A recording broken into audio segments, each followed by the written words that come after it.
salatul layl iswala y'ekiro.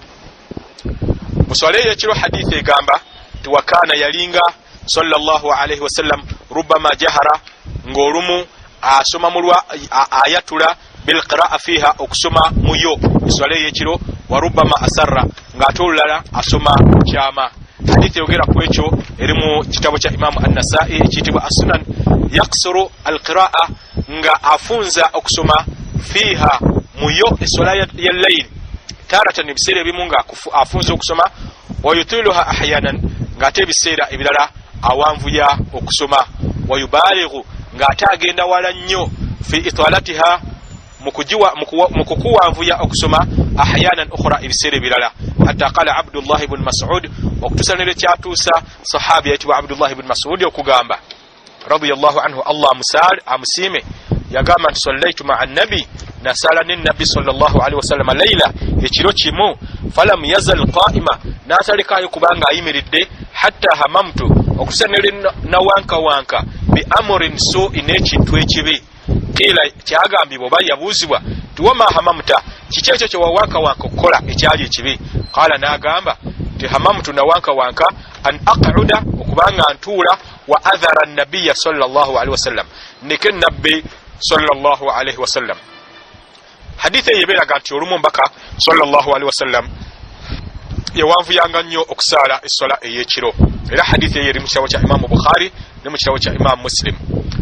Ate ye Hudhaifa ibn al-Yamani yagamba sallaitu ma'a an-nabi sallallahu alaihi wasallam nasala n'in-nabi sallallahu alaihi wasallam dhata layla ekiro kimu faftataha al-baqara naguzaawo al-baqara makulu olwambala al-fatiha nasoma al-baqara faqultu kusamulirwe nagamba nti yarka'u 'inda al-mi'a obooli awajja kutama umbaka 'inda al-mi'a awali aya ey'ekikumi thumma malla oluvanyuma yayitawo obuyisi faqultu kusali nagamba yusalli biha nti obooli awajja gisaazisa al-baqara suratul baqara ene singo obuwanvu mu Qur'ani nti obooli awajja gisaazisa fi rak'atayn mulakabbiri famalla era n'ayitawo obuyisi faqultu kusali nagamba nti yarka'u biha obooli awajja kutama nga amaliriza laka esooka thumma nayatu oluvanyuma iftataha an-nisa yaggulawo suula ndala eyitibwa suratu nisa faqara'aha nagisoma thumma iftataha yamala ate naggulawo suula endala mulaka yemu eyitibwa suratu Ali Imran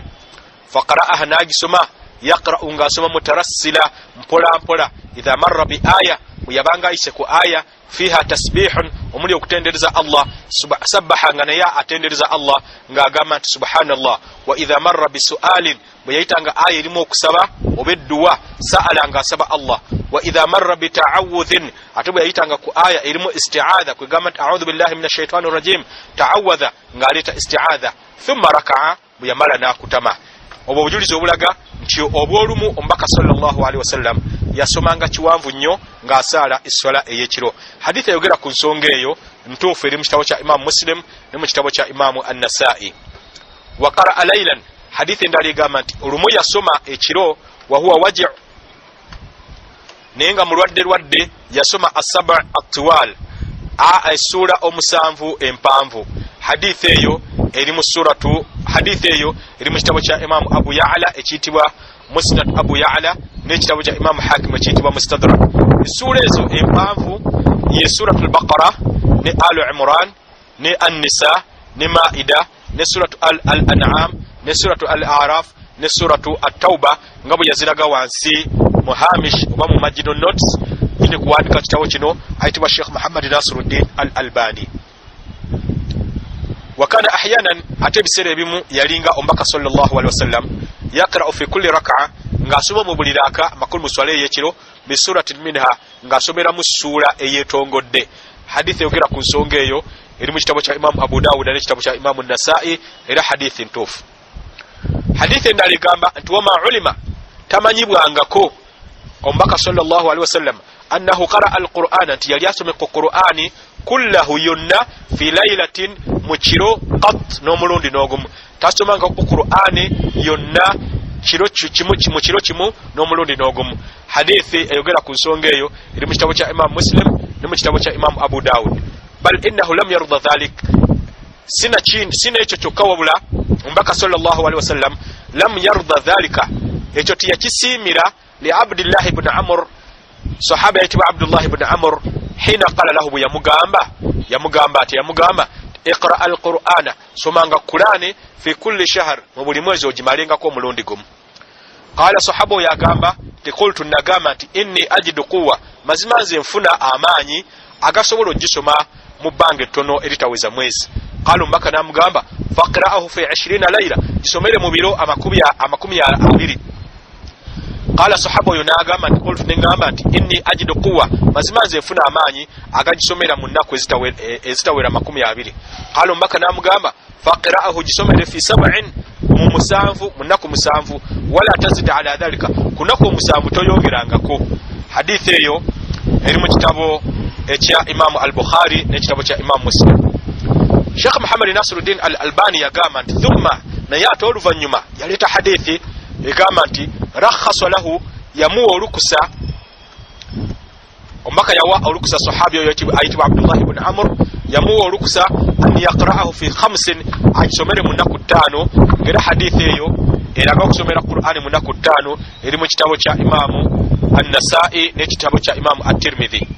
Thumma ate oluvannyuma era Sheikh Nasiruddin al-Albani yaleta hadithi nga rakhasa lahu maka yawa olukusa sahabi oyo an yaqra'ahu Qur'an agisomere fi 3 mu nnaku 3 ngera hadithi eri mu kitabo kya Imam Bukhari n'ekitabo kya Imam eri mu kitabo kya Imam Bukhari ne mu kitabo kya Imam Ahmad ekya hadith. Wanahahu Sheikh Albani agamba nti yamuziyiza omaka yaziza sahabi oyo an yaqra'ahu okubanga agisoma Qur'ani fi aqalla min dhalika mu bbanga ettono okusinga mu eryo ery'ennaku 3. Hadithi eyo egaana okusoma Qur'ano mu nnaku ezikka wansi we 3 eri mu Musnad ad-Darimi era nga hadithi ntuufu. Wa 'allala dhalika ekyo yakiwaako ensonga ekyobutasoma Qur'ani wansi wa nnaku 3 fi qawlihi lahu mu kigambo kye yamugamba nti man qara'a al-Qur'ana yenna asoma Qur'ani fi aqalla min 3 mu nnaku ezikka wansi we 3 lam yafqahuhu tagitegeera. Hadithi eyo eri mu kitabo kya Imam Ahmad ngera ntuufu. Wa fi lafdhin mu njatula yayo eddala omubaka yagamba sallallahu alaihi wasallam la yafqahu tategeera bulungi byasoma man qara'a al-Qur'ana yenna asoma Qur'ani fi aqalla min 3 mu nnaku eziri wansi w'ennaku 3. Hadithi eri Musnad ad-Darimi ne mu kitabo kya Sunan ekya Imam at-Tirmidhi era hadithi ntuufu. Thumma fi qawlihi atera oluvannyuma yamugambira mu kigambo kye lahu ng'agamba sahabu yoli yamugamba fa inna likulli 'abidin shirra buli musinza wa Allah yenna alina ekiseera wasinziza n'amaanyi wa likulli shirratin fatra ate buli maanyi ago galina ekiseera ekyokunafuwa fa imma ila sunna waliwo kibaawo oli n'anafuira ku sunna amakulu ku nkola ya mubaka wa imma ila bid'a ate waliwo oli waanafuyira ku nkola engunje mu ddiini emanyiddwa nga bid'a. Faman kanat fitratuhu yenna abeeraawo ng'okukoowa kwe ila sunna akooyedde ku nkola ya mubaka faqad ihtada aba alungamye. Waman kanat fitratuhu ate abeera okukoowa kwe ila ghairi dhalika ng'akooyedde ku kitali ekyo makulu ng'akooyedde ku bid'a faqad halaka aba azikiridde. Hadithi eyo eri mu kitabo kya Imam Ahmad ekiyitibwa Musnad ne mu kitabo kya Imam Ibn Hibban ekiyitibwa as-Sahih. Walidhalika olw'ensonga eyo Sheikh Muhammad yagamba nti hadithi egamba kana sallallahu alaihi wasallam yalinga omubaka wa Allah la yaqra'u al-Qur'ana nga tasoma Qur'ani fi aqalla min 3 mu nnaku zikka wansi wa 3. Hadithi eyo eri mu kitabo kya ekiyitibwa ekya Imam Ibn Sa'd ekiyitibwa at-Tabaqat nakyo kitabo kya hadith n'ekitabo kya munna hadithi omulala ayitibwa Abu Shaykh ekiyitibwa Akhlaqun Nabi empisa za Nabi Muhammad sallallahu alaihi wasallam. Wakana yaqulu yalinga agamba omubaka sallallahu alaihi wasallam man salla fi layla yenna asalira mu kiro bimi'atay aya 200 fa innahu yuktab mazima omuntu oyo awandiikibwa min al-qanitin mu bantu abagomba ennyo al-mukhlisin abasinza Allah ku lulwe ng'osome aya 200 ekiro mu swala ey'allayl. Naam, hadithi eyo eri mu kitabu Musnad ad-Darimi ekitabo ekiyitibwa Musnad ekya Imam ad-Darimi ne mu kitabo ekiyitibwa al-Mustadrak ekya Imam al-Hakim.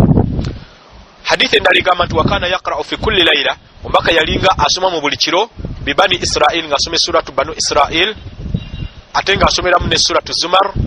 Hadithi yogera ku nsonga eyo eri mu kitabo kya Imam Ahmad ekitibwa Musnad.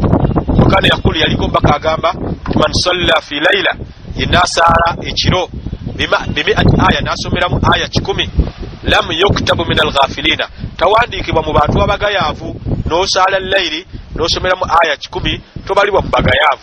Hadithi yogera ku nsonga eyo era eri mu Musnad ad-Darimi era hadithi ntuufu.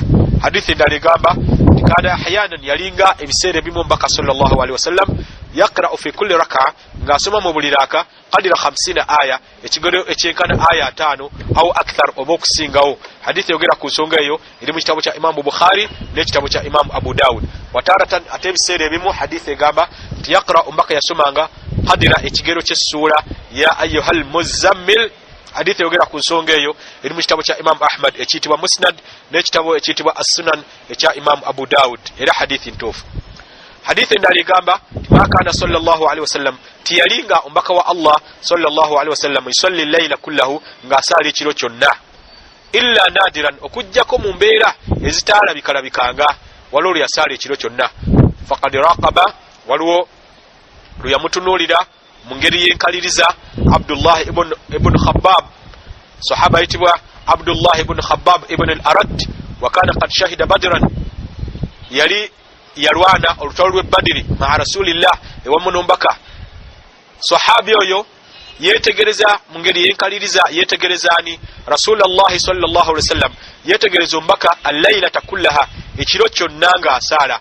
Wa fi lafdhin ate mu njogera ya hadithi ndali gamba fi laylatin sallaha kullaha mu kiro kye yasala kyonna hatta kana ma al-fajr tusali yasalira ddala n'atuukira ddala ku swala eya subhi.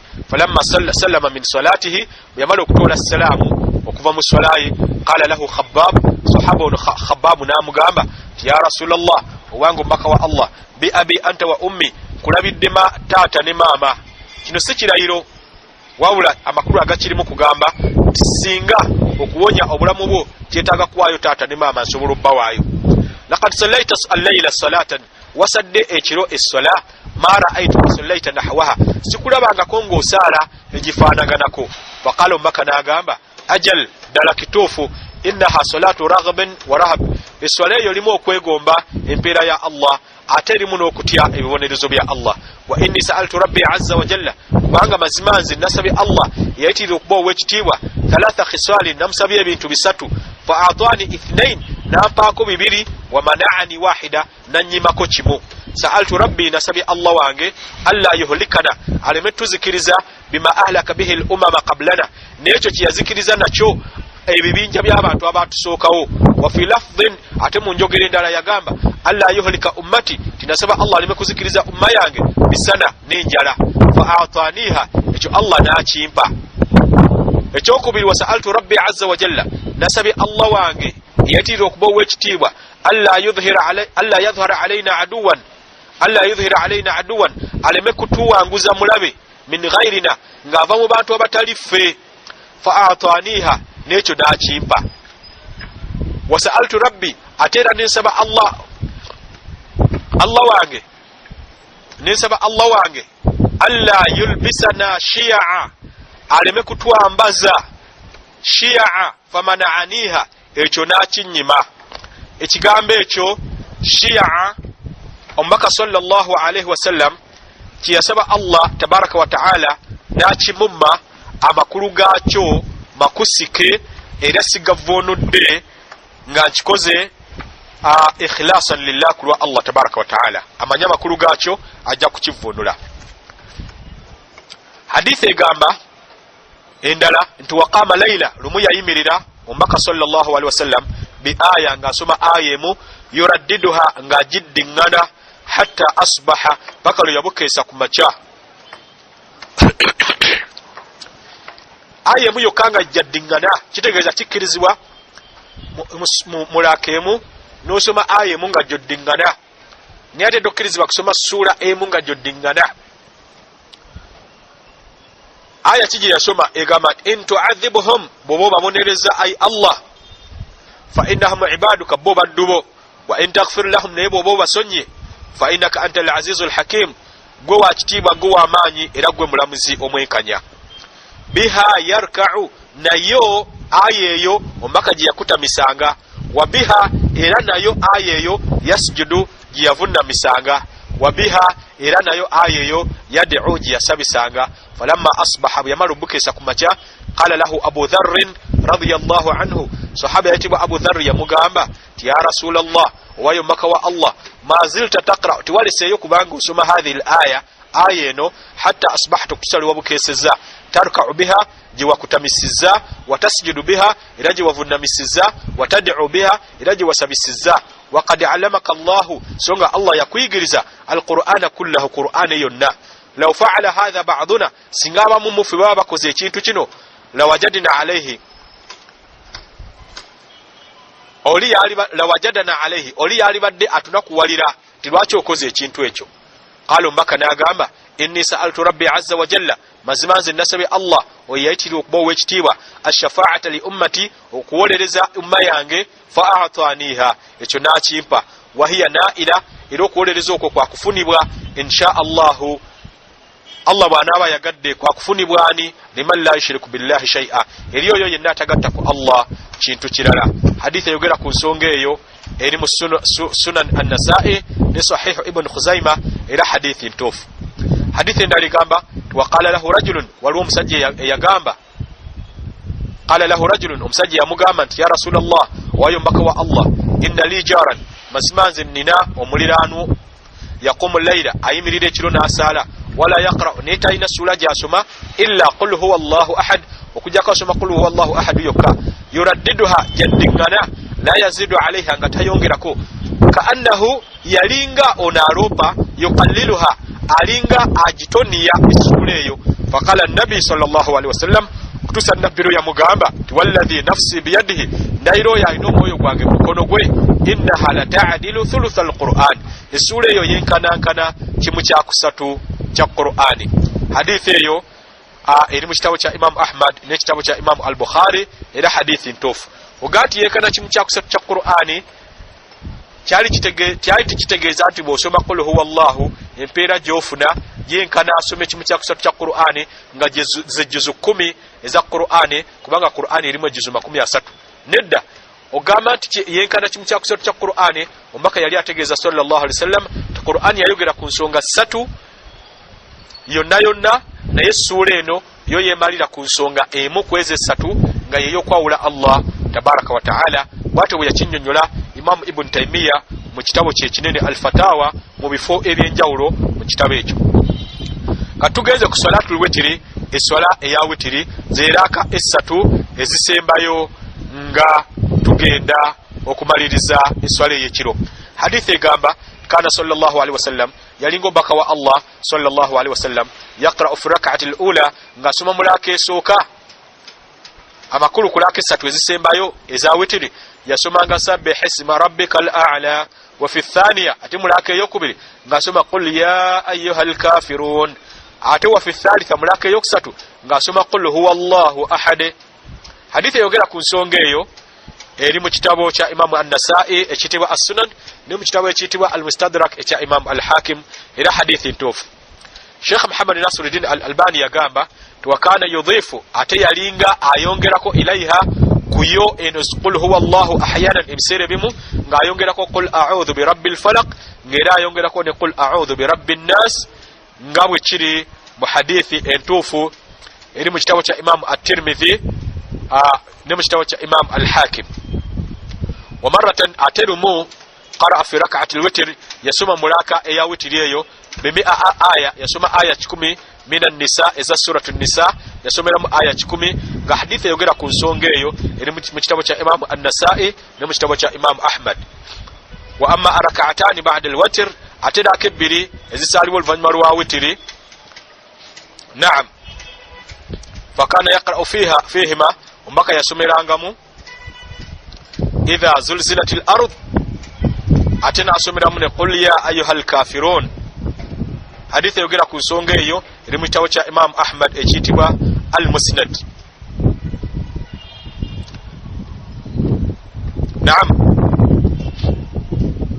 laka bbiri zino ezisaalibwa oluvannyuma lwa witiri ezoogerwako naye nga Allah yasinga okumanya ekituufu. Sheikh Muhammad Nasiruddin Albani wano tiyazinnyonnyola naye nga zirabika ziraako ebbiri ezisaalwa eza qabliya eya subhi. Olumu omubaka sallallahu alaihi wasallam yasomerangamu essula zino naye nga Allah yasinga okumanya ekituufu. Katugenda ku salatul jumaa, essola ey'ejjuma n'omubaka essula ziyasomerangamu. Kana sallallahu alaihi wasallam yalinga omubaka wa Allah yaqra'u ahyanan ng'ebiseera ebimu asoma fi rak'ati al-ula mulaka essura esooka mu swala y'ejjuma bi surati al-jumaa ng'asoma suratu al-jumaa, wa fil ukhra ate mulaka esembayo ng'asoma idha ja'aka al-munafiqun. Hadithi eyogera ku nsonga eyo eri mu kitabo kya Imam Muslim ne mu kitabo kya Imam Abu Dawud mu bitabo bya hadith. Wakana wataratan ate ebiseera ebimu yaqra'u badalaha ng'asoma mu kifo kyazo ezo ng'asoma mu kifo kyayo eno idha ja'aka al-munafiqun ng'asoma hal ataka hadithul ghashiya. Hadith eraga nti olumu yasomanga hal ataka hadithul ghashiya eri mu kitabo kya Imam Muslim ne mu kitabo kya Imam Abu Dawud mu bitabo bya hadith ebirala. Wa ahyanan ate ebiseera ebirala yaqra'u maka yasomanga fil ula mulaka esooka mu swala eya juma yasomanga sabbih isma rabbikal a'la, wa fi thaniya ate mu yokubiri nasoma hal ataka hadithul ghashiya. Hadith eyogera ku kigambo ekyo ku nsonga eyo eri mu kitabo kya Imam Muslim ne mu kitabo kya Imam Abu Dawud mu ebyo omuli hadith z'omubaka sallallahu alaihi wasallam. Katugenda ku salatul eidain, essola ya idi ebbiri. Hadith egamba nti kana sallallahu alaihi wasallam yalinga omubaka wa Allah yaqra'u ng'asoma ahyanan ebiseera ebimu fil ula mulaka esooka ng'asoma sabbih isma rabbikal a'la, wa fil ukhra ate mu esembayo nasoma hal ataka hadithul ghashiya. Hadith eyogera ku nsonga eyo eri mu kitabo kya Imam Muslim ne mu kitabo kya Imam Abu Dawud omuli hadith z'omubaka sallallahu alaihi wasallam. Wa ahyanan ate ebiseera ebimu ku swala ya idi yaqra'u fihima yasomeranga mulaka zombi ng'asoma suratu Qaf wal Qur'anil Majid ate ng'asomeramu ne iqtarabatis sa'a mulaka eyokubiri nga bwe kiri mu kitabo kya hadithi ekiyitibwa ekya Imam Muslim ne mu kitabo kya Imam Abu Dawud. Katugenze ku swala eya jeneza ey'okusaalira omufu.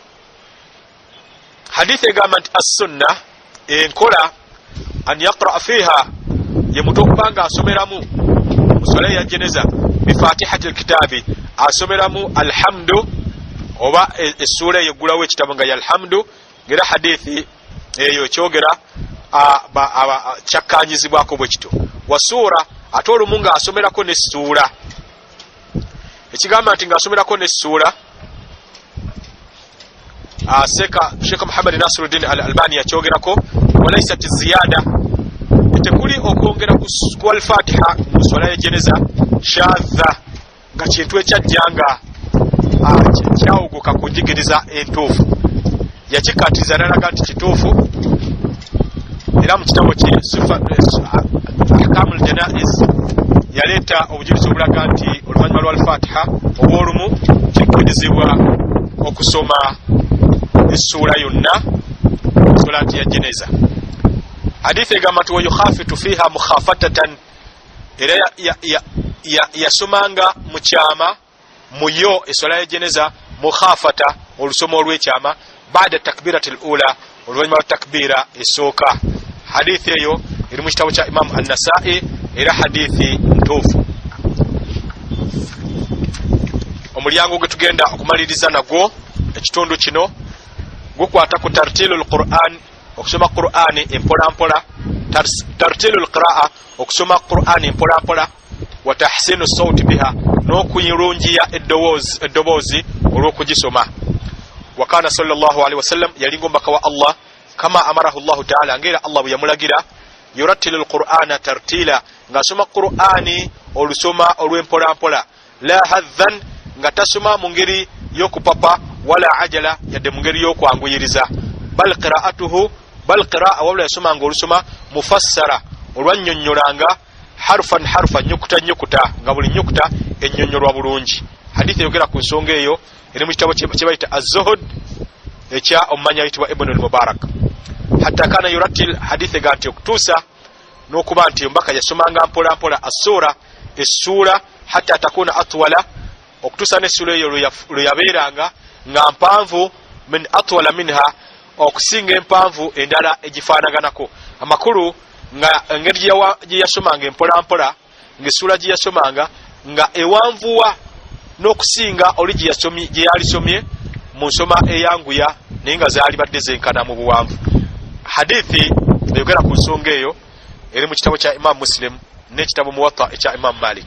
Wakana yaqul, Sheikh agamba nti era yalinga omubaka agamba ng'era hadithi ntuufu nti yuqaalu li sahibi al-Qur'an, agenda kugambibwa nyini Qur'ani yagisomanga iqra asoma wartaqi nga bw'olinnya warattil era osoma empolampola kama kunta turattil ng'era bwe walinga osoma empolampola fi dunya ng'oli mu nsi. Fa inna manzilaka, mazima ekifo ky'ogenda okubeeramu inda akhiri aya, kigenda kubeera ku aya esemberayo ddala taqra'uha gy'osoma. Makulu buli aya gy'osoma olinnyuka eddaala, naye kati mu kifo ky'omujjana ogenda kubeera mu kifo ekisembayo okusinziira ku aya gye wakomyanga okusomanga. Hadithi ayogera ku nsonga eyo eri mu kitabo kya Imam Bukhari n'ekitabo kya Imam Abu Dawud, eri mu kitabo kya Imam Abu Dawud n'ekitabo kya Imam At-Tirmidhi. Hadithi endala egamba tikana yamuddu, yalinganga awanvu ya qira'atahu okusoma kwe inda hurufi al-maddi, ewabeeranga ennyukuta ez'okuwanvuya. Fayamuddu kyakulabirako nga awanvuya bismillah, nga awanvuya erinnya lya Allah eryo ku nnyukuta eya lam. Wayamuddu ar-Rahman, ng'era awanvuya ekigambo ar-Rahman ku nnyukuta eya mim. Wayamuddu ng'era awanvuya ar-Rahim, nga awanvuya him ha'u olwa ya eya sukun ejizze mu maaso. Nalid nayo nga awanvuya ladi olwa ya eya sukunu eri mu maaso. Wa amthaliha, n'endala aya oba ebigambo ebifaanaganako bwe bityo. Wakana yaqifu, era yalinga ayimirira ala ruusil ayi, ku mitwe gya aya, makulu aya gye zikoma, kama sabaka bayanuhu, nga bwe kyawedde okunnyonnyolwa emabegako. Hadithi endala egamba nti kana ahyana, yalinga ebiseera ebimu yurajji'u sawtahu, nga addinganya eddoboozi lye, kwegamba nga eddoboozi alireeta engeri gy'alisoma mu ngeri mu ddookooli nga addingana ennyukuta, naye nga si kuddingana nnyukuta wabula tukiyita oba tutya mu Luganda nga bw'olaga nti bismillahi rrahmani rrahim, kama faala yawma fathi Makka, kama faala nga bwe yakikolako yawma ku lunaku fathi Makka, alw'okuwamba Makka. Wa huwa ala naqatihi, nga naye yali ku ngamiya ye, yaqra'u nga waasomerako surat al-Fathi, essura eyitibwa suratul Fathi. Qira'atan layina, yasomanga olusoma olwalinga olugonvu. Hadithi eri mu kitabo kya Imam al-Bukhari ne mu kitabo kya Imam Muslim. Waqad haka Abdullah ibn al-Mughaffal, yayogera sahabi ayitibwa Abdullah ibn Mughaffal tarji'ahu, engeri gye yaddingananga okusoma hakadha bwati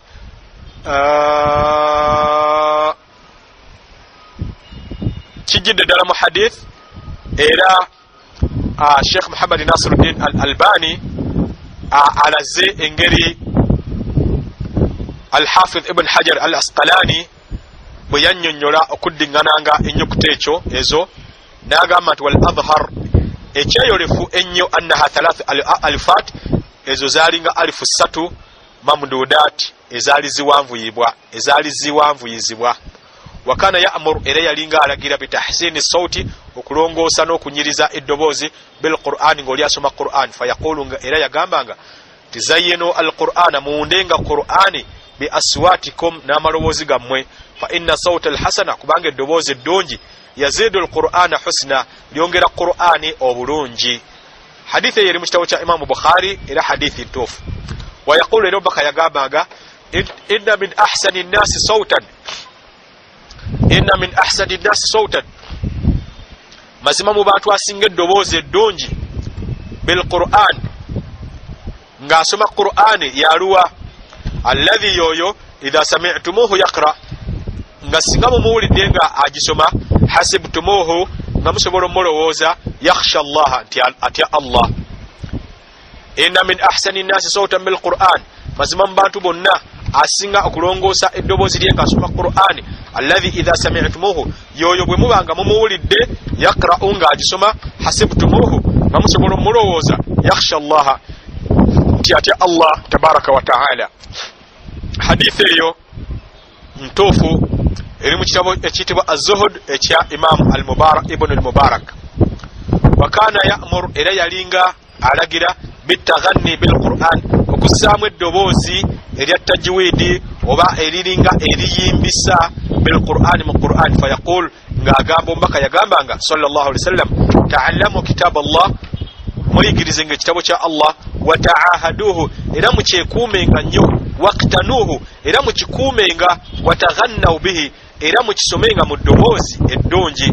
Fawalladhi nafsi biyadihi, ndayiro oyo awaniridde omwoyo gwange mu mukono gwe, lahuwa ashaddu tafallutan, mazima yo ashaddu esingira ddala tafallutan okubomba mu muntu min al-makhadhi, okusinga eŋŋamiya fil uqali, bwebomba ng'eva mu muguwa. Makulu omala okugikwata n'otagikolako revision, ogisoma ng'ogiddiŋŋana, okubomba kwebomba kusinga n'eŋŋamiya gy'osibye mu muguwa, engeri gyeyagala okugubomba eguddukemu. Hadithi eyo eyogera ku kyokubomba kwa Qur'ani, emmomba y'eŋŋamiya ebomba mu muguwa, eri mu kitabo kya Musnad ad-Darimi, era hadithi ntuufu. Wayaqul, era omubaka yagamba sallallahu alaihi wasallam, yalinga agamba nti laisa minna siwa muffe man lam yataghanna bil Qur'an, oyo asoma Qur'ani nga tataddemu ddoboozi liriŋŋanga eriyimba lye tuyita erya tajwidi, si liri erisukka ekkomo erituusa n'abantu abamu okusitula amaloboozi nti ya Allah, nga amaloboozi agawulirwa eri omusomi omu okuva mu ggwanga erimu bwe yalinga asoma Qur'ani. Saba Allah nsaasire naye amusaasire.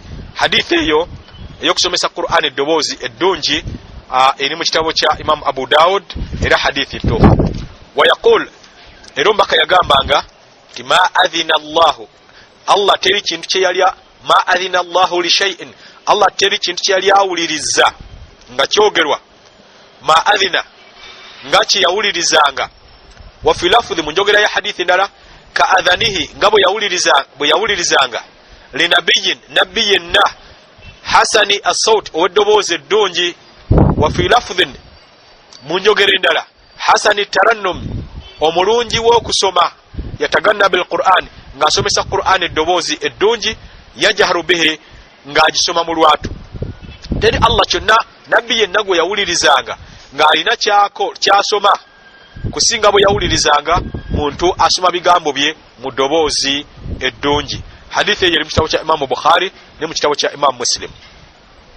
Waqala li Abi Musa al-Ash'ari, era omubaka yagamba sahabi ayitibwa Abu Musa al-Ash'ari, yamugamba radiyallahu anhu, Allah musiime, yamugamba ti law ra'aytani, singa wandabyeko, wa ana astami'u liqira'atika al-bariha, nga nange mpuliriza okusomako eggulo limu, laqad utita, mazima waweerwa, mizmaran, endere, min mazamiri ali Dawuda, mu ndere zaweebwa abantu b'olulyo lwa nabbi wa Allah Dawuda.